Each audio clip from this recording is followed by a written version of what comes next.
Hello viewers, আজকের ভিডিওতে আমি পাওয়ার সিস্টেমের এলএলজি ফল্ট রিলেটেড একটি প্রবলেম আমি সলভ করব। তবে ভিডিওটি শুরু করার আগে আমি অবশ্যই বলবো, যারা আমার চ্যানেলে একদম নতুন তারা আমার প্লেলিস্ট থেকে পাওয়ার সিস্টেমের উপর আগের বেসিক ভিডিওগুলো একটু দেখে আসুন, তাহলে আপনাদের বুঝতে সুবিধা হবে। বিশেষ করে পাওয়ার সিস্টেমে আমি কিন্তু এই এলএলজি ফল্ট রিলেটেড একটি থিওরি ক্লাস দিয়েছি, সেই ক্লাসটি কিন্তু অবশ্যই লাগবে। ঠিক আছে, তো সেটাকে অ্যাপ্লাই করে আমরা আজকের প্রবলেমটি সলভ করব। তো দেখুন, এখানে কোশ্চেনটিতে বলছে যে a three phase alternators neutral is solidly grounded, it has x0 equal to 0.05 per unit, x1 equal to 0.20 per unit, আর x2 equal to 0.10 per unit.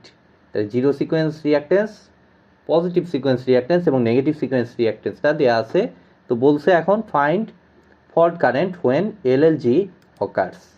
তো আমরা বেসিক্যালি যে কাজটা করব, যে এলএলজি ফল্টের জন্য আমাদের ইকুইভ্যালেন্ট সার্কিটটা আগে আঁকিয়ে ফেলবো। তো ইকুইভ্যালেন্ট সার্কিটটাতে আমাদের যে ঘটনাটা ঘটে, যে এলজি ফল্টের জন্য আমাদের পজিটিভ, নেগেটিভ এবং জিরো সিকোয়েন্স থাকে হচ্ছে সিরিজে, আর ইয়ার জন্য এলএলজির জন্য এগুলো থাকে হচ্ছে প্যারালালে। ঠিক আছে, অর্থাৎ এই যে এই পজিটিভ সিকোয়েন্স কম্পোনেন্ট এর সাথে আমার নেগেটিভ সিকোয়েন্স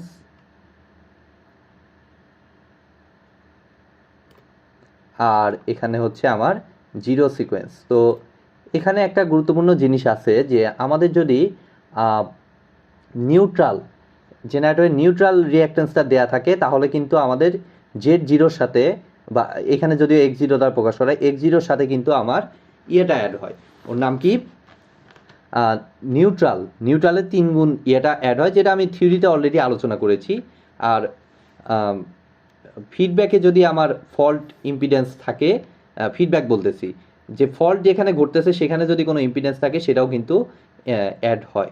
ঠিক আছে, তো সেটা আমি দেখাচ্ছি না, আমাদের এত জটিল করে নাই, আমাদের নিউট্রালেও কোনো রিঅ্যাক্টেন্স দেওয়া নাই, ওই ফল্টেও কোনো রিঅ্যাক্টেন্স দেওয়া নাই। সো আমাদের এখানে সিম্পলি জাস্ট আমাদের জিরো সিকোয়েন্সটা উল্লেখ করলেই হয়ে যাবে। ঠিক আছে, তো আমি এটাকে দিয়ে দিচ্ছি, এটা হচ্ছে আমার ইজি। আমাদের জাস্ট এইখান থেকে আন্ডারস্ট্যান্ডিং জিনিসটা আমাদেরকে রিয়েলাইজ করতে হবে যে কীভাবে ক্যালকুলেশন করব। তো এটা হচ্ছে আমাদের Z1 পজিটিভ সিকোয়েন্স, ও সরি, আচ্ছা, এটা Z1, এটা হচ্ছে নেগেটিভ সিকোয়েন্স Z2, এবং এটা হচ্ছে আমাদের Z0। তো আমাদের ক্যালকুলেশন অনুযায়ী এই কারেন্টটা হচ্ছে আমাদের IA1, এখানে প্রত্যেকটা কারেন্টই আমাদের লাগবে। IA1 পজিটিভ সিকোয়েন্স কারেন্ট, আর IA2 এর ডিরেকশনটা কিন্তু আমরা এদিকে ধরি। ঠিক আছে, আমি থিওরিতে দেখিয়েছিলাম, ওই অনুযায়ী আমাদের IA2 এর ডিরেকশন হচ্ছে এদিকে, আর IA0 ডিরেকশন হচ্ছে এইদিকে। ঠিক আছে, এটা একটু খেয়াল রাখবেন আপনারা। তো এখন দেখুন, আমার সময় আসছে আমাদের ফল্ট কারেন্ট বের করতে হবে। তো ফল্ট কারেন্টের আগে অনেক কিছু স্টেপ আছে, যেমন IA1টা আগে হিসাব করতে হবে। তো IA1 হিসাব করার জন্য আমরা সিম্পলি যে কাজটা করব, এখানে IA1টা দেখুন, হিসাব করতে হলে সবগুলোর ইকুইভ্যালেন্ট ইম্পিডেন্স আগে হিসাব করতে হবে। ঠিক আছে, তো IA1 এর জন্য আমার দেখুন ইকুইভ্যালেন্ট ইম্পিডেন্সটা যদি হিসাব করতে চাই, তাইলে ইজি ডিভাইডেড বাই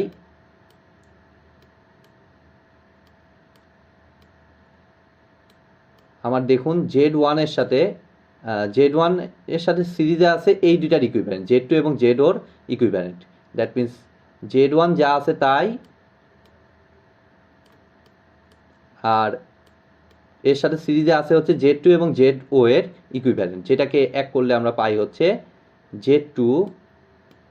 ও, যদিও এটা X2X এইভাবে দেয়া ছিল, আচ্ছা সমস্যা নাই, আপনারা লেখার সময় এটাকে একটু কাইন্ডলি এইভাবে লিখবেন, এক্স লিখে দেবেন জেডের জায়গায়। ঠিক আছে, তাহলে Z2 into Z0 divided by আমার কত, প্যারালাল ইম্পিডেন্সের যে ফর্মুলা, এসি সার্কিটে আমরা যে ফর্মুলা করেছি সেটাই এখানে অ্যাপ্লাই করছি। তাহলে Z2 প্লাস Z0। তাহলে এখান থেকে দেখুন আমার একটা সমস্যা, সেটা হলো যে এখানে কিন্তু অ্যাকচুয়াল ভ্যালু কোনোটার দেয়া নাই, এগুলো পার ইউনিটে দেয়া, আর ভোল্টেজ বা MVA মানে অ্যাপারেন্ট পাওয়ার কোনোটাই দেয়া নাই। সো আমি বাই ডিফল্ট ইজিকে ধরে নেব হচ্ছে 1 অ্যাঙ্গেল 0 ডিগ্রি পার ইউনিট। ঠিক আছে, এটাকে 1 অ্যাঙ্গেল 0 ডিগ্রি পার ইউনিট আমি ধরে নিয়ে ক্যালকুলেশন করবো, যেহেতু এখানে কোনো কিছু দেয়া নাই। ঠিক আছে, তাহলে 1 অ্যাঙ্গেল 0 ডিগ্রি ডিভাইডেড বাই আমার Z1 এর ভ্যালুটা বসাই। Z1 এর ভ্যালুটা হচ্ছে আমার কই, এই যে 0.20, যে 0.20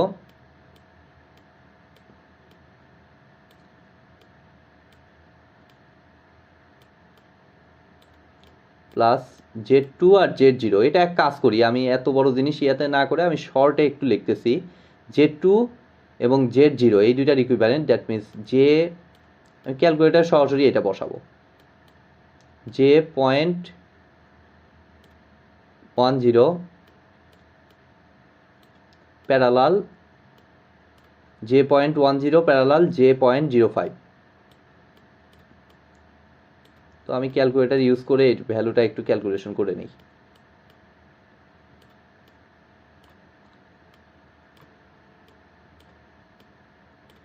তো ক্যালকুলেটার ইউজ করলে দেখুন আমার এটা আসতেছে 1, আচ্ছা আগে 0.10 যে ওইটা আগে হিসাব করে দিই। 0.10 যে ইনভার্স 1 প্লাস 0.05 যে ইনভার্স 1, যে রেজাল্ট পাইলাম এটাকে আবার ইনভার্স 1, তার সাথে 0.20 যে যোগ আর 1 ভাগাংশ, তাহলে -30/7 যে, এইভাবেই লিখতেছি, পরে আমি সাইজ করতেছি। -30 ডিভাইডেড বাই 7 যে, -30/7 যে। ঠিক আছে, তো IA1 পাইলাম। এবার আমার একটু IA0টা ক্যালকুলেশন করতে হবে, যেটা আমি থিওরিতে কিন্তু দেখিয়েছি যে IA0টার থেকে আমি কিন্তু খুব সহজে ফল্ট কারেন্ট বের করতে পারি। সেই কারণে আমাদের IA0টা ক্যালকুলেশন করতে হবে। তো IA0টা কীভাবে ক্যালকুলেশন করতে পারি, আমরা সিম্পলি এখানে current divide rule, AC circuit বা ডিসি সার্কিট আমরা যে কারেন্ট ডিভাইড রুল অ্যাপ্লাই করেছিলাম সেটা অ্যাপ্লাই করতে পারি। ঠিক আছে, বাট সেটা অনুযায়ী আমাদের IA1 ঢুকতেছে আর IA2 আর IA0 বের হওয়ার কথা, বাট IA0 এখানে তার অপোজিট দিকে, দ্যাট মিনস সেই অপোজিটের কারণে একটা মাইনাস হবে। ঠিক আছে, তাহলে মাইনাস অফ, তাহলে IA0 লাগবে, তাহলে IA0 এই Z0 ভিতর দিয়ে, তাহলে এর অপোজিট সাইডের রিঅ্যাকটেন্স হচ্ছে Z2, তাহলে Z2 ডিভাইডেড বাই আমার কত, Z2 প্লাস Z0। ঠিক আছে, আমি কারেন্ট ডিভাইড রুলের ফর্মুলাটা অ্যাপ্লাই করছি। ঠিক আছে, তাহলে Z2 প্লাস Z0 ইন্টু আমার হবে হচ্ছে মূল কারেন্ট হচ্ছে IA1, যেটা মাত্র আমি পাইছি। সো ইন্টু IA1,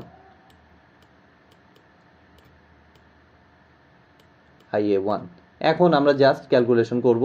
আমার Z2 ভ্যালু জানা, Z2 Z0 IA1 সবগুলো ভ্যালু জানা, এগুলো ভ্যালুকে আমি জাস্ট ক্যালকুলেটারে বসিয়ে দেবো। ঠিক আছে, তাহলে ইন্টু এত ইন্টু Z2 হচ্ছে কত, আমাদের Z2 হচ্ছে আমাদের 0.10 যে divided by Z2 plus Z0, তাহলে 0.10 যে প্লাস Z0 0.05 যে, গুণন করে দিলে আমাদের আসতেছে 20/7 প্লাস 20/7 যে। ঠিক আছে, তাহলে যে 20 ডিভাইডেড বাই 7, অবশ্যই ইউনিটটা উল্লেখ করা উচিত, আমি ইউনিটটা এখানে দিতে ভুলে গেছি, এটা হবে পার ইউনিট।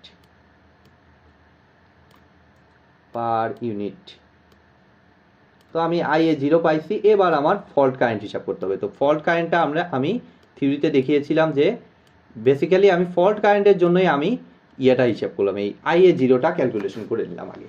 ঠিক আছে, তো ফল্ট কারেন্টের সাথে এটার ইকুয়েশনটা আমার আসে হলো 3 ইন্টু IA0। ঠিক আছে, এটা ওই ম্যাট্রিক্স টাইপের যে ইকুয়েশন, সেখান থেকেই আমরা এই ইকুয়েশনগুলো পাচ্ছি। ঠিক আছে, তো 3 ইন্টু IA0 অর্থাৎ 3 গুণ IA0, তাহলে IA0 হচ্ছে আমার কত, যে 20/7 তার 3 গুণ, তাহলে যে 60/7, যে 60/7 পার ইউনিট, যেটাকে আমরা একটু দশমিকে যদি নেই,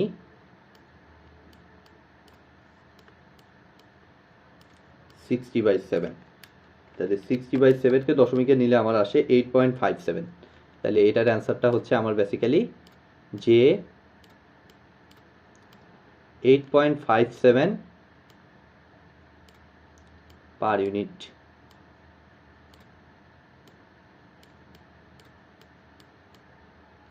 এত পার ইউনিট। তো এটাই হচ্ছে আমার এই কোশ্চেনটার সলিউশন। তো আজকের মতো ভিডিওটি আমি এখানেই শেষ করছি। ভিডিওটি যদি ভালো লেগে থাকে অবশ্যই ভিডিওতে একটি লাইক দিবেন, বন্ধুদের সাথে বেশি বেশি শেয়ার করবেন, আর চ্যানেলে নতুন হয়ে থাকলে অবশ্যই চ্যানেলটি সাবস্ক্রাইব করবেন। ধন্যবাদ।